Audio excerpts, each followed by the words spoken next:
Magic having 20 health and a 60 card deck, those are like set points that the game is balanced around. Distraction makers.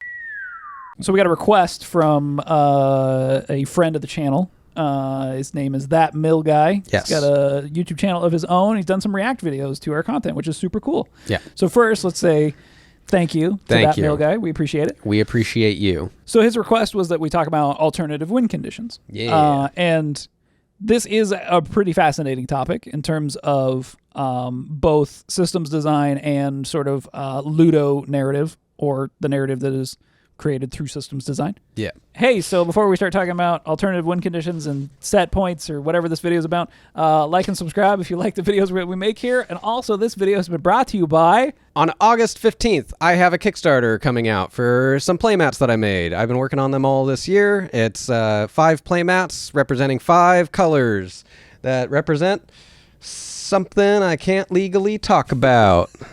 Link is in the description down below. You can sign up and be notified when the Kickstarter goes live. Woo! First of all, let's talk about just sort of like the baseline ways that you win the game of Magic, and what part of sort of storytelling those tie into. There's 2 set ways in Magic that the game will end. Either you lower your opponent's life to 0, or vice versa, or you deck out. You lose. You can't draw any more cards. So when we talk about win conditions or objectives, end points in a game, something that we commonly kind of go back to for our own games when designing is looking at things through 3 different lenses. They're sort of narratively tied. To man versus man, man versus nature, and man versus self, which are the foundational sort of elements of a story. Any story is going to fall into one or more of those categories. Yeah. Now, this was just coincidental, actually. I was coming to you with my thing of like, I think I have this theory, and you were like, oh, that's like all of the storytelling aspects. And I was like, oh, okay, weird. Yeah.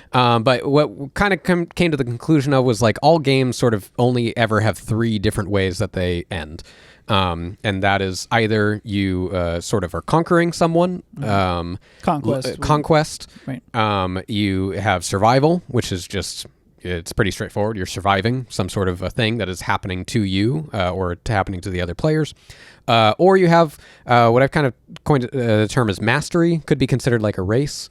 But essentially it's points going up and you trying to reach a particular point before someone else reaches that point. Right. So when we look at Magic in these terms, Magic has win conditions that sort of fall into all 3 of these categories. Yep. Where, I think like you said, the main way of winning Magic is Conquest. It is, I am going to be attacking with my creatures. I'm going to be attacking your life total and trying to get it to 0. And I have to interact through your creatures and interact with you in order to do that. Then we have running out of cards in your library, which could be seen as survival. It's something that is inevitably happening to every player, every turn, and a systems level, right? Yeah. Every single turn, someone's drawing a card, and it is a life total that is naturally lowering. If we look at decking out as a means of winning the game or losing the game, this sort of simulated world in which the game exists, this is sort of the natural forces put upon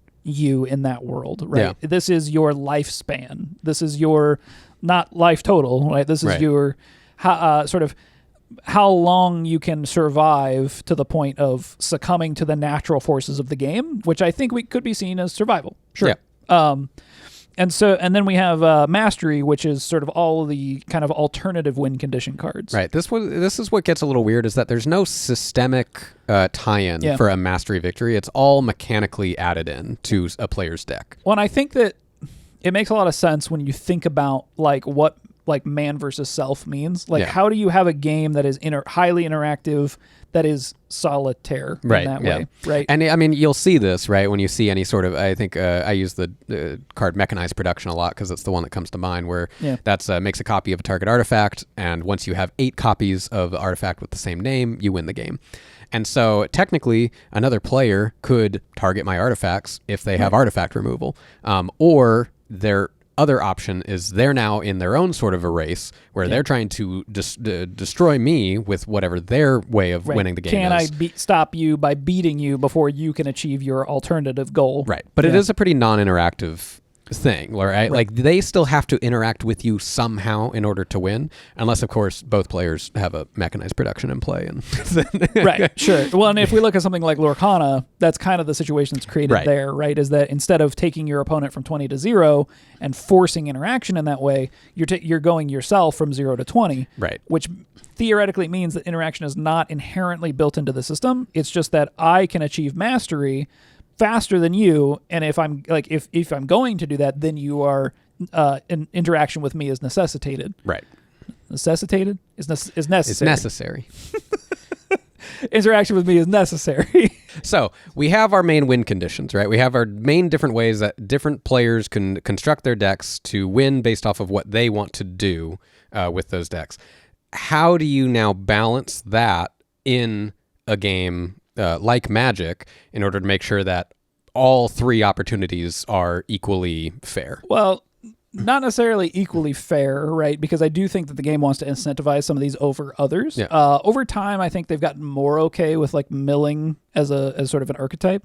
But Magic having 20 health and a 60 card deck, those are like set points that the game is balanced around. So any kind of alternative win condition, we're going to be judging it based on the efficiency of being able to take someone from 20 health to 0. Yeah. And so when you look at like a mill strategy where you're trying to remove your opponent's library and beat them that way, you need sort of these cards that are able to do that in a more efficient way than, say, like a burn deck can take somebody from 20 to 0. Or it's just sort of like you're building a strategy that becomes inevitable, like something like Lantern Control. Right. So, back in my day, Mill... When was that, Grandpa? Yeah. Mill was like a joke. Like, it just didn't work. Oh, okay. There was like a dream. People had like a dream that one day they could like have a mill deck that would actually like work. Yeah. And now we've reached a point where I think Wizards has sort of printed some cards that make it a possibility. Yeah, usually with the name Jace. Yeah, or like crab. It's a lot of crabs. Oh, yeah, a lot of crabs. A lot of crabs and Jaces. There's also like some other sort of player psychology implications, but we can get into those a little bit later in terms of particular play patterns that casual players don't necessarily appreciate in terms of mill. But I think one thing that needs to be examined for a moment is that Commander changes all of these set points. And that's sort of part of what our channel ends up getting into a lot, which is like talking about Commander.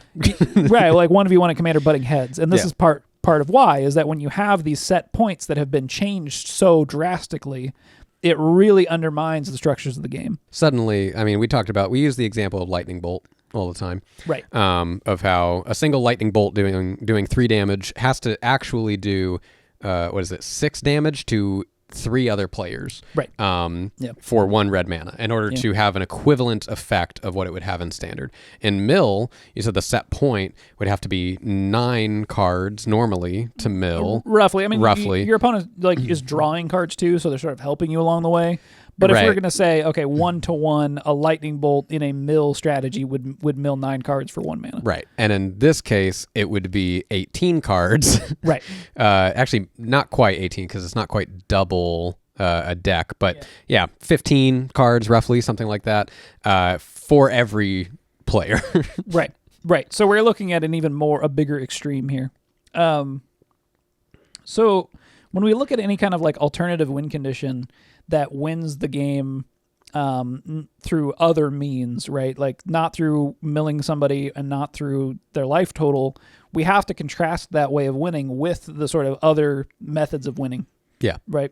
And how efficient is that potential win condition? Thassa's Oracle is a great example where when it is put in combination with another card, it's almost an A plus B combo that like other ones sort of just like kills all your opponents at once or whatever. Yeah. But when we look at the sort of efficiency at which it can achieve that, that's when we start to enter into territory where that ends up being potentially better than other means of winning the game, especially when those set points have changed the way that they have in Commander, where there's 40 life and there's 99 cards in a library.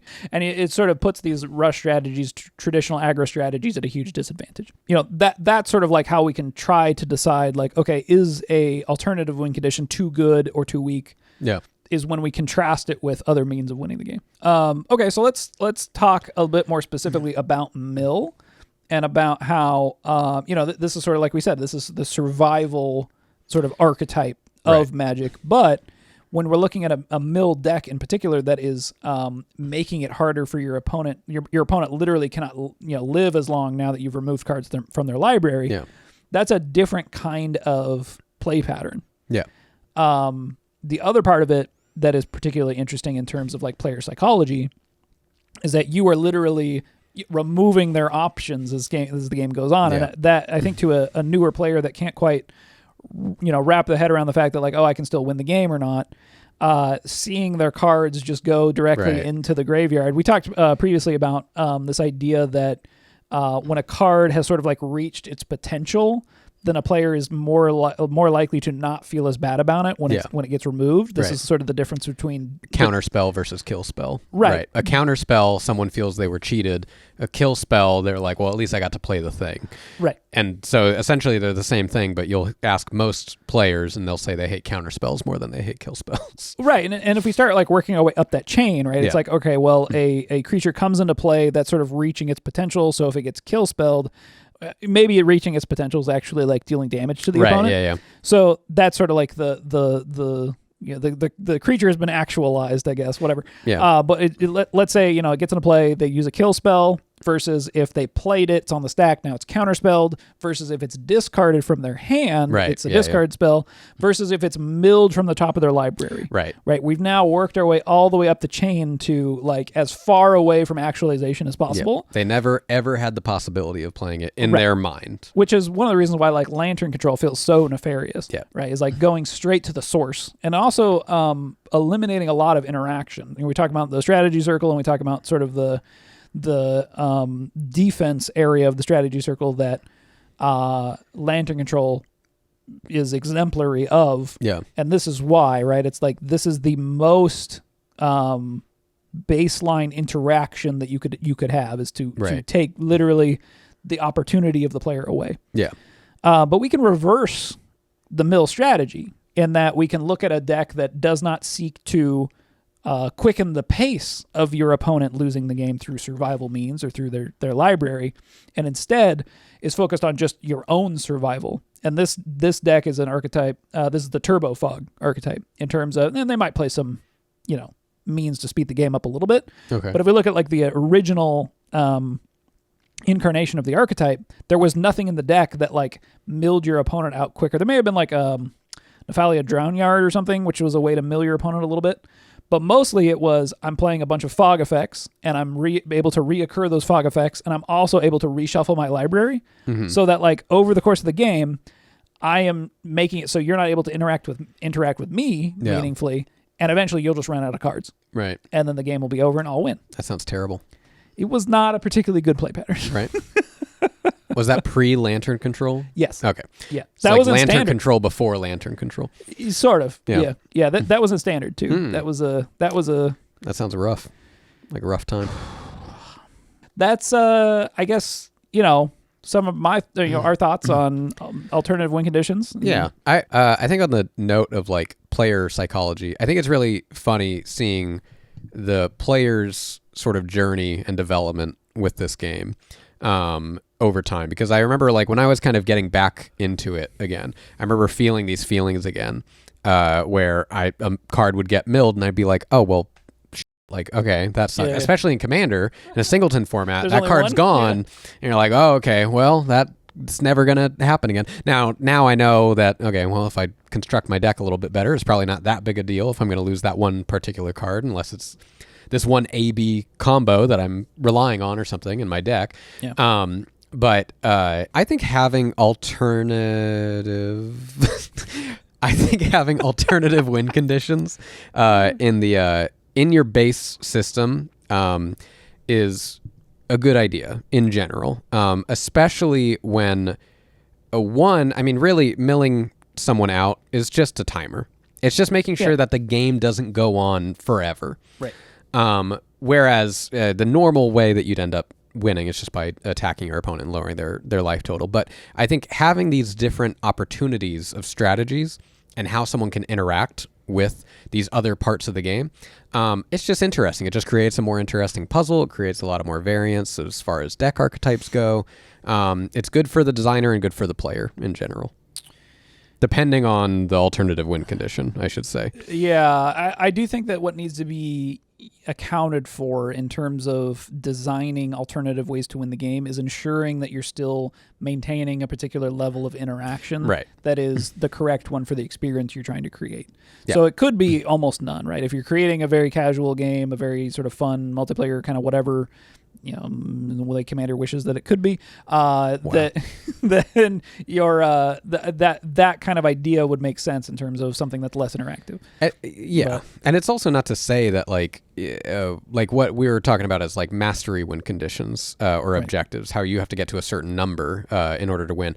That doesn't mean that always has to be like only a non-interactive way. Yeah, of course. Like you could technically have a card that is it counts up to 20, and once it's at 20, you win. But it adds a counter after you've interacted with your opponent in some way, right? We use it Outlaws of Thunder Junction. You commit a crime, and it gets a counter. Once there's a certain number of counters, you win the game. Like, that's a way that you can sort of implement this idea of having a sort of mastery or race in order to get to a certain number, while also maintaining the interaction.